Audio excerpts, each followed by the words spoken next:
비평 플러스에서 YTN을 들여다봅니다. 현재 시간 6월 24일 베네수엘라에서 규모 7.2, 7.5의 강진이 잇따라 발생했습니다. 지금까지 확인된 사망자 수만 3천 명이 넘는데요. 구조도 쉽지 않은 현장 상황에 무능력한 정부, 치안 불안까지 더해진 국가적 대재난 소식에 세계인들이 함께 충격과 분노, 슬픔과 안타까움을 느꼈습니다. 오늘 뉴스 리뷰와의 시간은 베네수엘라 강진 소식을 전한 YTN 보도를 살펴봅니다. 화면 너머의 목소리까지 듣고 답해드립니다. 시청자 톡톡Y로 도착한 의견들 함께 들어보시죠.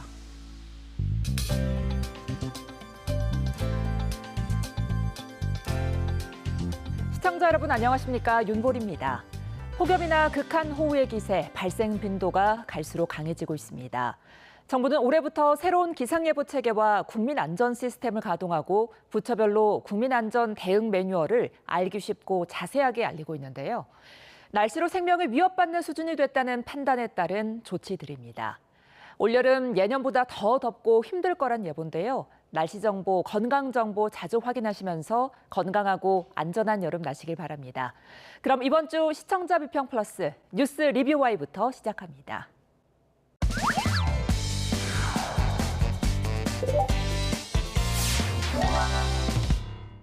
오늘 뉴스 리뷰와의 시간, YTN이 전한 베네수엘라 강진 보도를 살펴보겠습니다. 함께 이야기 나눌 두 분 모셨습니다. 먼저 강보라 시청자 평가원입니다. 이동우 해설위원 실장입니다. 베네수엘라 강진은 1분도 안 되는 짧은 시간에 규모 7.2와 7.5의 강진이 잇따라 덮쳐 피해가 컸습니다. 확인된 사망자 수는 지금까지 3,500명이 넘고 직접적인 피해액은 10조 원가량으로 추정되고 있는데요. 극심한 경제난에 시달리고 있는 베네수엘라가 감당하기 힘들 거란 전망과 함께 빈곤층이 많은 베네수엘라 국민의 삶이 벼랑 끝으로 내몰릴 수 있다는 우려도 큰 상황인데요. YTN 보도 지금까지 어떻게 보셨습니까? 네, 재난 보도는 언론의 존재 이유를 압축적으로 보여주는 영역 중에 하나입니다. 얼마나 빠르게 전하는가, 얼마나 정확하게 전하는가, 그리고 무엇보다 참혹한 현장 안에서 얼마나 인간에 대한 예의를 지키며 전하는가. 이 세 가지가 동시에 시험대에 오르는 게 재난 보도일 텐데요. 지난 보름간 YTN의 베네수엘라 강진 보도를 쭉 살펴보면 속보성과 정보량 면에서는 확실히 제 몫을 해냈다는 인상을 받았습니다. 사망자와 실종자 수를 거의 매일, 때로는 하루에도 여러 차례 갱신해가며 전했고 국제사회의 구호 움직임도 비교적 촘촘히 담아냈습니다. 다만 그 성실함 이면에 조금 더 들어갔으면 좋았을 법한 지점들도 눈에 띄었는데요. 이를 중심으로 YTN의 베네수엘라 강진 보도에 대한 비평 포인트를 짚어보겠습니다. 네, 먼저 전체 흐름을 좀 짚어보겠습니다. 우리나라에서 발생한 게 아니라 취재에 분명히 한계가 있었을 텐데 이 신속한 정보 전달을 기본으로 또 어떤 게 뒷받침됐을까요? 네, 먼저 짚고 싶은 건요. 보도의 골격 자체입니다. 6월 25일 첫 속보부터 7월 3일까지 YTN의 베네수엘라 강진 보도는 대부분 사망자와 실종자 수를 중심으로 짜여 있었습니다. 사망자 164명에서 시작해 당시 약 2천여 명에 이르기까지 숫자가 불어나는 흐름을 그대로 따라가면서 재난의 심각성을 체감하게 만든 점은 분명 효과적이었습니다. 특히 미국 지질조사국의 사망자 예측 모델과 베네수엘라 정부의 공식 집계, 그리고 비공식 실종자 추산치를 함께 인용해서 피해 규모를 다각도로 가늠하게 한 점도 유익했습니다. 네, 그렇다면 이렇게 인명피해가 계속 커지는 이유에 대한 분석도 있었습니까? 네, 아쉽게도 피해의 숫자가 이렇게까지 커진 이유를 구조적으로 짚은 보도는 상대적으로 드물었습니다. 진원의 깊이에 대해 보도한 6월 26일의 리포트가 지진파의 특성과 단층선의 위치를 설명하며 이 질문에 답하려 한 거의 유일한 시도였는데요. 이마저도 단발성에 그친 것 같습니다. 진원의 깊이가 얕았던 것도 피해가 커진 또 하나의 이유입니다. 미국 지질조사국은 이번 이중 지진의 진원 깊이를 각각 20km, 10km로 특정했습니다. 비교적 깊지 않은 곳에서 발생하는 바람에 지진파가 지표면까지 닿는 동안 위력은 크게 줄지 않았습니다. 게다가 이런 지진의 충격이 수도 카라카스를 포함한 인구 밀집 지역을 향하면서 사상자가 늘었습니다. 특히 강력한 흔들림을 유발하는 단층선을 따라 지진의 위력이 전달되면서 그 충격을 사람들이 고스란히 안게 됐는데 이런 현상은 2023년 튀르키예 대지진 그리고 앞선 2010년 IT 대지진 때와 매우 비슷하다는 분석도 있습니다. 노후 건축물의 내진 설계 문제라든지 지난 1999년 대홍수 때도 그랬듯이 이 지역이 반복적으로 대형 재난에 취약했던 배경 등은 폭우 예보를 다룬 6월 30일 보도에서 스치듯 언급되는 데 그쳤습니다. 숫자를 성실히 갱신하는 것과 그 숫자가 왜 이렇게까지 커졌는지를 설명하는 것, 이 두 가지가 함께 갔다면 시청자들이 재난을 이해하는 깊이가 한층 달라졌을 거라는 아쉬움이 남습니다. 네, 재난의 배경까지 충분히 다뤄지지 못한 아쉬움을 좀 짚어주셨는데요. 이번 보도에서 재난 보도로서 또 다른 아쉬운 점이 더 있었을까요? 네, 두 번째로 짚어볼 지점인데요. 화면, 그러니까 이미지를 다루는 방식입니다. 해외 주요 공영방송사와 보도 전문 채널은 재난 보도에서 인간의 고통을 다루는 방식에 대해 상당히 엄격한 내부 준칙을 두고 있습니다. BBC는 품위를 인간의 고통을 재현할 때 가장 중요한 가치로 규정하고 시신이나 심각한 부상자의 근접 촬영을 원칙적으로 제한합니다. CNN은 재난 피해 아동을 촬영하거나 인터뷰할 때 법적 보호자의 명확한 동의를 요구하고요. 독일 ZDF는 아예 재난을 볼거리로 만드는 행위 자체를 경계하며 희생자와 생존자의 존엄성이 보도의 자유보다 우선한다고 명시하고 있습니다. YTN의 일부 보도에서 극한 상황 가운데 구조된 어린아이들의 얼굴이 화면에 그대로 노출됐습니다. 4살 아이가 잔해 속에서 극적으로 구조돼 급히 구급차로 옮겨지고 있습니다. 하지만 같은 공간, 세 아이 중 3살, 10살 두 아이를 잃은 어머니는 목 놓아 울고짖고 있습니다. Horrible. Hemos visto no, demasiado. Y luchando para sacar a los niños con la esperanza de conseguirlo vivo. 작고 여린 아기가 포대기에 쌓여 나오고 구조대가 조심조심 살피며 옮깁니다. 아기의 엄마도 함께 구조됐습니다. 태어난 지 겨우 18일 된 아기와 산모가 강진에 무너진 아파트 잔해 속에서 무사히 구조된 겁니다. 시시각각 조여오는 죽음의 공포에도 아기를 지키려는 모성애가 32시간을 견디게 했고 마침내 다시 빛을 보는 순간입니다. 여기서 제작진께 하나 여쭤보고 싶은 게 있는데요. 재난 현장에서 아동이나 부상자의 얼굴을 촬영하고 내보낼 때 YTN 내부에 별도의 정해둔 기준이 있는지 궁금합니다. 해외 언론처럼 사전 동의 확인이나 화면 처리에 대한 가이드라인이 마련돼 있는지 아니면 개별 기자와 데스크의 판단에 맡겨져 있는지요. 이제 재난 현장에서 이제 아동이나 부상자의 얼굴을 이제 촬영하고 보도하는 문제는 언론의 어떤 공익적인 기능과 또 개인의 초상권 사이에서 항상 예민한 논의가 이루어지는 영역인데요. 결론부터 말씀드리면 모든 언론사에는 공통적으로 적용되는 재난 보도 준칙이 이제 존재하고 있습니다. 하지만 실제 현장에서의 구체적인 적용은 개별 기자와 그 데스크의 판단에 상당 부분 의존하고 있는 것이 현실인데요. 한국기자협회를 비롯한 언론 유관단체들은 세월호 참사 이후에 재난 보도 준칙을 제정해서 운영하고 있는데요. YTN도 이를 준용하고 있는 상황입니다. 우선 피해자와 그 가족, 그리고 주변 사람들의 명예나 사생활, 또 심리적 안정을 침해해서는 안 된다고 명시되어 있고요. 그리고 특히 상세한 신상 공개나 부상자의 모습 등은 인격권 침해 우려가 크기 때문에 최대한 신중해야 한다, 이렇게 강조하고 있습니다. 이 준칙은 법적 강제성이 있는 법률이 아니라 언론인들이 스스로 지키기로 약속한 윤리 가이드라인인데요. 앞서 말씀드린 대로 이제 피해자 화면 사용 여부에 대한 최종 결정은 개별 기자와 현장을 총괄하는 데스크의 판단에 맡겨져 있는 경우가 이제 많은 것이 사실인데요. 원칙적으로는 피해자나 보호자의 동의를 얻는 것이 맞지만 재난이라는 어떤 긴박한 상황에서는 실질적으로 동의를 구하기 어려운 경우가 많은 것도 또 사실이거든요.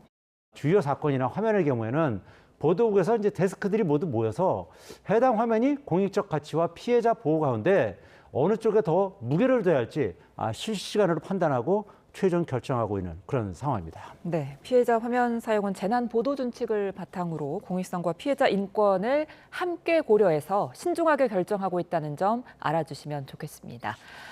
자, 이런 가운데 베네수엘라 강진 참사를 두고 재난 대응의 붕괴뿐 아니라 국제 정치가 맞물린 사안이라는 분석이 이어지고 있습니다. 이 부분에 대한 설명은 충분히 있었습니까? 네, YTN은 재난을 이제 단순한 자연현상으로만 다루지 않고 그 이후 드러난 사회 그리고 정치적 문제들도 함께 짚었습니다. 정부의 미흡한 대처로 시신이 방치되고 주민들의 분노가 폭발한 상황, 텅 빈 상점에서 벌어진 약탈과 이에 따른 치안 군사화를 다뤘습니다. 미국의 반이민 정책으로 강제 송환된 이주민들이 귀국 직후 지진 피해를 입은 사연과 야권 지도자 마차도의 귀국이 정부에 의해 가로막혔다는 정치권 갈등까지 함께 엮어낸 꽤 밀도 있는 보도였습니다.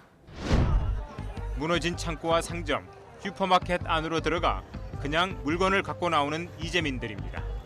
주로 먹을 것과 식수, 의류 등 생필품입니다. 경찰은 생존을 위해 기초 생필품을 약탈할 때는 사실상 묵인해주고 있다고 현장 자원봉사자들은 전했습니다. 베네수엘라 야권 지도자인 마차도는 파나마에서 귀국 항공편 탑승을 시도했지만 실패했다고 밝혔습니다. 마차도는 베네수엘라 정부가 인도적 지원 활동을 방해하고 정부를 은폐하고 있다고 비판했습니다. El régimen quiere bloquear mi regreso a Venezuela y el de miles de compatriotas que queremos ir a ayudar. 트럼프 행정부는 현 로드리게스 임시정부와 협력 관계를 유지하기 위해 마차도에게 귀국을 자제할 것을 요청한 것으로 알려졌습니다. 이 같은 보도들은 재난이 경제난이나 정치적 대립과 같이 그 사회에 이미 존재하던 균열을 어떻게 더 크게 드러내는지를 보여준다는 점에서 의미 있습니다. 해외 주요 방송사들도 이번 베네수엘라 지진을 다루면서 단순 피해 규모를 넘어 오랜 경제 위기 속에 방치되어 온 의료 시스템이나 인프라 문제를 반복적으로 짚었는데요. YTN의 보도들도 비슷한 방향성을 갖고 있었다고 봅니다. 다만 이 보도들이 개별 아이템만으로 흩어져 있었다는 점은 아쉬움으로 남습니다. 왜 재난 이후에 이런 문제들이 반복되는가라는 하나의 틀로 묶어 후속 기획을 이어간다면 흩어진 퍼즐 조각들이 하나의 그림으로 완성됐을 것 같습니다. 네, 말씀해 주신 것처럼 재난을 종합적으로 보도하기 위해서는 현장 소식을 빠르게 정확하게 취재해야 되죠. 그런 측면에서 현장 특파원의 존재가 중요한데 이번 베네수엘라 강진의 경우에는 대부분 우리나라 언론의 경우에 특파원 파견을 따로 진행하지 않았습니다.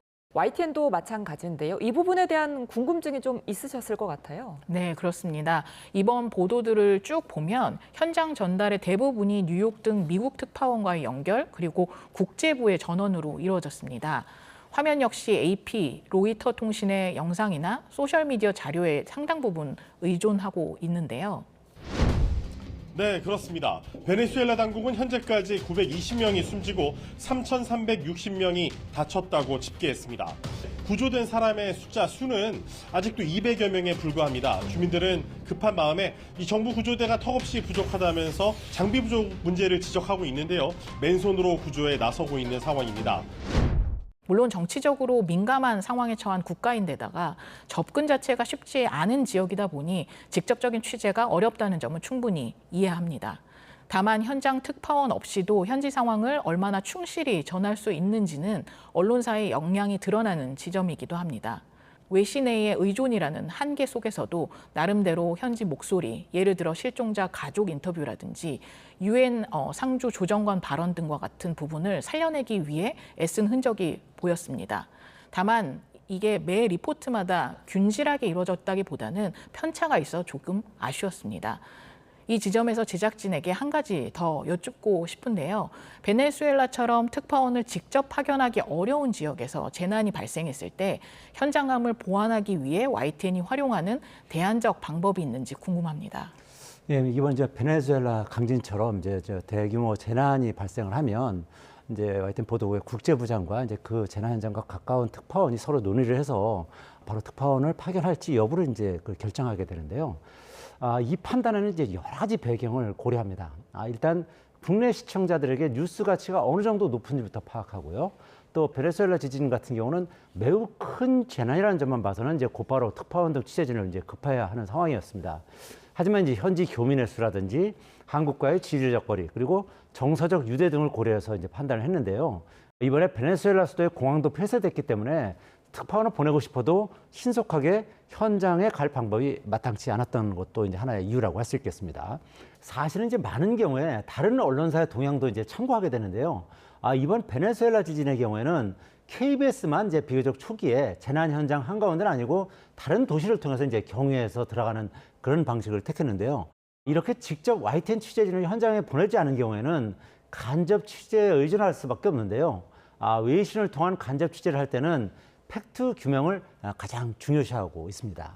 인명피해라든지 재난 발생 배경, 또 현지 재난당국의 대응 등 주요 사실을 외신 한 군데를 통해서 파악하면 안 되는데요. 믿을 만한 외신들도 팩트 전달이 제각각이기 때문입니다. 여러 외신을 종합해서 가장 신뢰도 높은 팩트를 골라서 기사에 반영을 하게 되는데요. 재난 현장 취재 경험이 많은 특파원들과 또 주로 특파원 출신들로 구성된 현재 국제부 내근 기자들이 정확한 팩트 반영에 가장 역점을 두고 이제 초기 기사를 작성해서 이제 송고를 했던 것입니다. 특파원이 직접 가지를 못한다면 재난 현지의 통신원과 또 한국 대사관 직원, 한인회 등 인맥을 활용하는 경우도 있는데요. 편집부에서는 교민의 전화 인터뷰를 통해서 이제 방송에 활용하기도 했고요.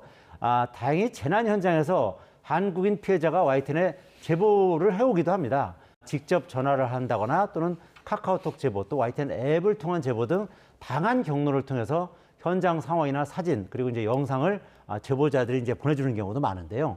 이러한 것을 방송하기 전에 해당 콘텐츠의 진위 여부를 파악하기 위한 필터링은 필수라고 할 수 있겠습니다. 필터링이 되지 않은 콘텐츠는 아무리 그 내용이 좋고 화면이 좋아도 이를 바로 방송에 내보내지 않고 보류하는 경우도 꽤 있다는 점 말씀드리겠습니다. 네, 재난 현장 취재에는 현장 상황을 정확히 사실 검증해서 보도했다는 점 짚어주셨습니다. 지진은 지금도 인류가 완전히 예측하거나 막을 수 없는 자연재해입니다. 피해는 크고 단어 하나, 화면 한 컷으로 인해 왜곡되거나 부풀려지기 쉽습니다. 때문에 관련 보도는 극히 주의를 기울여야 하는데요. 속도보다는 정확성이 앞서는 보도, 선정성을 배제하고 인권 보호를 위한 보도가 되도록 YTN은 더욱 노력하겠습니다.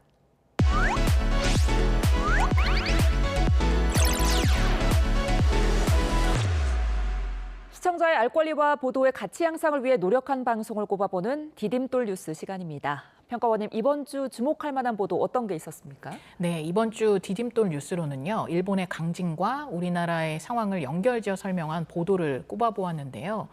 이 보도는 베네수엘라와 일본에서 잇따라 발생한 강진을 계기로 한국의 일상을 되돌아보게끔 이끌었습니다.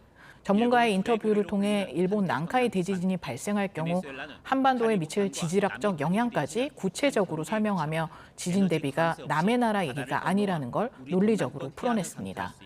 이 보도가 인상적이었던 건 먼 나라의 재난 소식을 그저 자극적으로 소비하고 지나가는 대신 시청자가 자신의 삶과 연결지어 생각해볼 질문으로 전환했다는 점입니다. 최근 몇 년 새 대형 산불이나 이상기후, 그리고 이번처럼 예측을 뛰어넘는 베네수엘라 강진까지 지구 어디에서든 우리 지역은 안전하다는 안일한 전제가 흔들리고 있는 것도 사실입니다. 이 보도는 막연한 공포를 조장하기보다 그런 인식의 전환을 차분한 근거를 갖고 시청자에게 건넸다는 점에서 돋보였습니다. 네, 베네수엘라와 일본의 지진을 통해서 한반도 지진의 안전성은 어떤지 살펴보고 또 해외 재난을 우리의 삶과 연결한 보도였는데요. 김진두 기자를 만나서 더 자세한 내용 들어봤습니다. 지금 바로 확인해 보시죠. 비슷한 시기에 일본에서도 강진이 일어났단 말이죠. 일본에서 지진이 일어나면 베네수엘라 지진하고 우리하고 약간 좀 다른 느낌으로 받아들입니다. 우리나라 사람들은 일본에 강진이 일어났는데 베네수엘라 지진의 영향을 받았어? 물론 그건 아니더라도 우리 국민들에게는 우리나라에도 또 다른 지진이 이렇게 의문을 가질 만한 시기가 됐습니다. 그래서 일본 지진과 연관시키고 베네수엘라 지진을 쭉 연결시키는 리포트를 하나 작성을 해야 되겠다는 생각을 했었고요. 특히 우리나라에 영향을 줄 수 있는 지진 중에는 30년 내에 일어날 확률이 80%에 달한다는 난카이 대지진을 지목하는 지진학자들이 많습니다. 난카이 대지진이 일어난다면 우리나라도 안전지대 아니라는 걸 다시 한번 상기시킬 필요가 있다는 생각에서 리포트를 작성을 하게 됐습니다. 기후변화의 영향 속에서 한반도도 예외는 될 수는 없습니다. 그러니까 허리케인이 더 강력한 것이 미국을 쳤다면 보다 강한 슈퍼 태풍이 우리나라에도 올 수 있는 연관성이 있다라고 볼 수가 있는 거죠. 결국 지진도 마찬가지입니다. 제가 앞서 말씀드렸듯이 베네수엘라 지진이 일본에 직접적인 영향을 주진 않으나 연관을 지어서 일본에서 일어나는 강력한 지진은 우리나라에 영향을 줄 수 있다는 점. 그런 면에서 이런 재난에 대한 대비책이나 솔직히 우리나라에서 일어날 가능성이나 이런 걸 짚어주는 리포트는 꼭 필요하다고 보고요. 전 세계 전화를 주의 깊게 보고 그것과 연관돼서 우리나라에 미치는 영향까지 또 우리나라에서 미치는 영향뿐만 아니라 대비책은 어떻게 해야 되는지를 자주 이야기를 해주는 그런 리포트가 기사가 필요하다고 생각합니다. 그럼 오늘 뉴스 리뷰와이 마무리해 보겠습니다. 두 분 오늘 말씀 잘 들었습니다. 고맙습니다.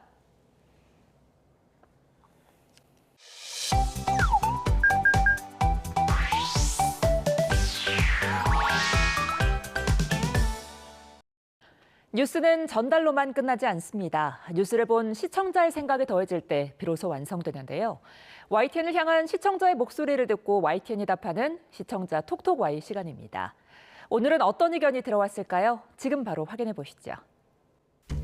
안녕하세요. 황지연입니다. 뉴스를 보다 생긴 궁금증, 이 시간에 속 시원하게 풀어드리겠습니다. 그럼 시청자 톡톡 Y 첫 번째 보도부터 살펴볼까요? 이 딸기 수확을 더디게 하는 건 다름 아닌 때이른 더입니다. 제가 들어와 있는 이 빈하우스 현재 기온 이 35.5도를 가리키고 있습니다. 현재 밀양의 기온이 27도 정도인 걸 고려하면 이보다 7에서 8도 정도 높은 셈인데요. 농장주는 빈하우스 내부 온도가 정오부터 오후 2시 무렵 사이 온도가 높을 때 40도에 이르기도 한다고 말했습니다. 이에 작업자들은 햇볕이 가장 강한 이 시간을 피해 이른 새벽에 나와 작업하고 있습니다. 폭염 속 비닐하우스 농가의 작업 환경과 온열 질환 위험에 대해 보도했는데요. 관련해 고령 농민이나 야외 노동자를 위한 정부의 작업 환경 개선 예방책 등이 마련돼 있는지 궁금증이 남았다는 시청자 의견이 있었습니다. 폭염에는 야외 활동은 자제해야 한다는 기본 수칙 모두 잘 알고 있으실 텐데요. 하지만 폭염에도 밖에서 일을 해야 하는 야외 노동자는 그 수칙을 지키기가 쉽지 않습니다. 이런 경우를 대비하기 위해 고용노동부가 대책을 발표했는데요. 어떤 내용인지 자세히 살펴볼까요? 지난해 여름철 평균 기온이 25.7도로 기상 관측 73년 이래 역대 1위를 기록했는데요. 정말이지 기후위기가 현실화되고 있음을 실감케 했습니다. 이에 고용노동부는 여름철 폭염을 기후재난으로 판단하고 폭염 대응을 체계적으로 관리하기 위한 폭염 대비 노동자 건강보호 대책을 시행한다고 합니다. 자세한 내용을 살펴보면 올해부터 기상청에서 도입한 폭염 중대경보에 따라 단계별 작업 중지를 강력히 권고하는데요. 체감온도 33도 이상 폭염주의보에는 작업 시간대를 조정하거나 5개 작업을 단축하고요. 체감온도 35도 이상 폭염경보에는 무더위 시간대인 14시에서 17시에 5개 작업을 중지하며 체감온도 38도 이상 폭염 중대경보에는 긴급조치 작업 외 5개 작업을 중지합니다. 또한 온열질환 산재 발생 위험이 높은 폭염 취약 업종에 대해서 맞춤형 예방 대책을 강도 높게 추진합니다. 예를 들면 건설업은 폭염특보 발령 시 휴식 부여 및 5개 작업 중지 여부를 점검하고요. 그늘막과 이동식 에어컨이 제대로 설치돼 있는지 확인한다고 합니다. 그리고 지난 6월 15일부터 폭염 취약사업장 1000개를 대상으로 폭염 불시 감독을 실시해 폭염 안전 5대 기본수칙 미준수 시 무관용 원칙으로 처벌한다고 합니다. 정부의 강도 높은 대책을 통해 여름철 야외 노동자 모두 안전하게 여름을 이겨내면 좋겠네요. 다음으로 두 번째 시청자 궁금증은 무엇인지 보도 먼저 확인해 볼까요? 과수농가 앞에 출입을 막는 팻말이 세워졌고 입구에는 통제선이 내걸렸습니다. 지난 14일 충북 충주에서 전국에서 올해 첫 과수 화상병이 발생한 이후 충북을 중심으로 빠르게 번지고 있습니다. 청주는 물론 제천과 보은까지 확진 사례가 나오면서 충북 전역으로 번질 조짐을 보이고 있습니다. 별도의 치료제가 없어 한 번 감염되면 발병률에 따라 해당 가원의 나무를 모두 매몰하고 18개월이 지나야 다시 심을 수 있습니다.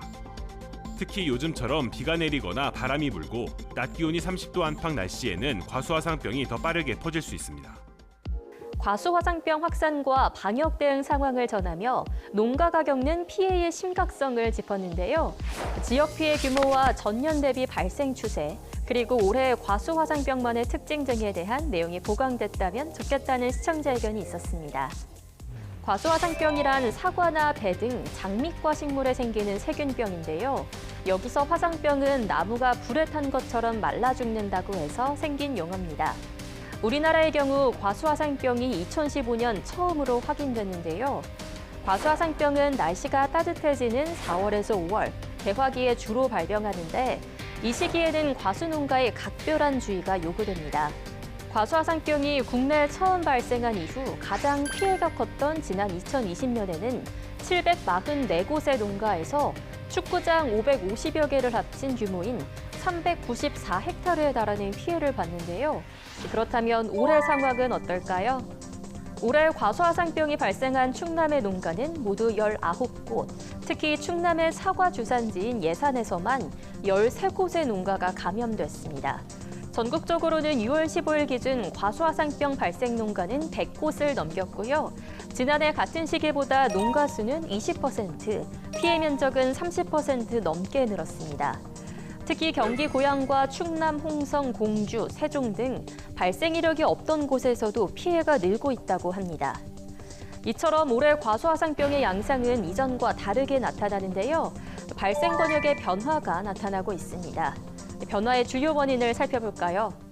농업기술원에 따르면 과수화상병균은 보통 기온이 30도를 넘으면 활동이 둔화하는데요. 올해는 평년보다 서늘한 날씨가 이어진 데다 5월 중하순 잦은 비가 내리며 병원균 증식에 유리한 환경이 조성됐다고 합니다. 재배 구조적 특성도 영향을 미친 것으로 분석했는데요. 올해 다수의 감염 사례가 발생한 청주 미원면은 사과 재배지가 밀집해 있어 병이 확산하기 쉬운 환경을 갖추고 있다고 합니다. 전파 경로도 복합적인데요. 과수화상병이 발생한 과수원에서 사용한 작업 도구를 소독 없이 사용할 경우 병원균이 옮겨질 수 있고요. 감염 지역에서 생산된 묘목을 식재하는 과정에서도 발병 가능성이 존재하며 곤충, 비, 바람같이 자연적으로도 전파될 수 있다고 합니다. 오늘 마지막 주제에 대한 시청자 의견 이어서 확인해 볼까요? 지난해 군산과 서산, 산청 등 전국 15곳에서는 시간당 100mm가 넘는 극한호우가 쏟아지며 침수 피해가 잇따랐습니다. 한때는 이례적으로 여겨졌던 폭우가 이제는 해마다 반복되고 있습니다. 비가 여러 날에 걸쳐 나눠내리기보다 짧은 시간에 집중되는 양상으로 바뀌고 있는 겁니다. 온난화로 기온이 오르면서 비구름의 재료가 되는 대기 중 수증기량이 늘어나기 때문입니다.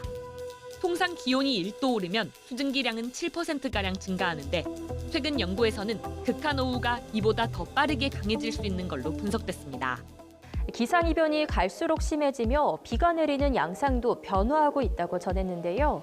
극한호우에 대한 준비가 필요한 만큼 정부 차원의 대응과 개인 차원의 예방법 등 정보가 더해졌다면 도움이 됐겠다는 시청자 의견이 있었습니다. 최근 몇 년의 여름을 살펴보면 이상기후와 극한호우 등 다양한 기상현상이 나타났는데요. 올해도 무더운 날씨와 많은 비가 예상되는 만큼 각 부처에서는 사전 대비에 나섰다고 합니다. 어떤 것들이 있는지 함께 살펴볼까요? 우선 기상청과 기후에너지부가 국가 기상 강우 레이더 통합 운영을 시행합니다. 극한호우, 홍수 등 기후재난으로부터 국민의 생명과 재산을 보호하기 위함인데요. 이를 통해 강수는 물론이고 강설, 우박, 바람 등 다양한 위험 기상을 지상부터 상층까지 촘촘하게 감시함으로써 예보 지원 능력을 강화하는 겁니다.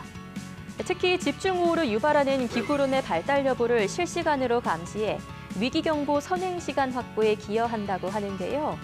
농어촌 공사는 집중호우 피해 예방을 위해 농업용 저수지 등 관리 중인 수리시설물에 대한 안전 점검과 정비를 강화했고요. 배수장에 대해서는 사전 가동 점검을 실시해 강우 시 즉시 운영할 수 있도록 대비 태세를 유지합니다. 개인이 호우 전 대비할 수 있는 방법은 무엇이 있을까요? 먼저 많은 비가 예고됐다면 비가 오기 전 차량과 시설물을 점검합니다. 가정에서는 하수구나 집 주변의 배수구를 미리 점검해 막힌 곳은 뚫어주고요.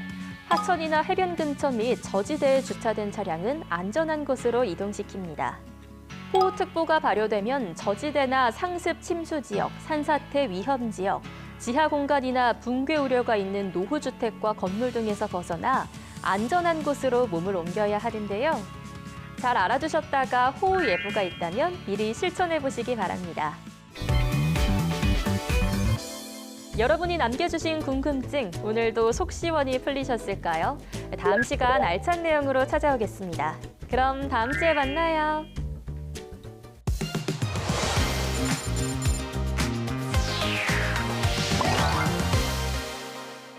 YTN의 보도를 되짚어보는 데 있어 시청자 여러분의 목소리는 중요한 기준이 됩니다.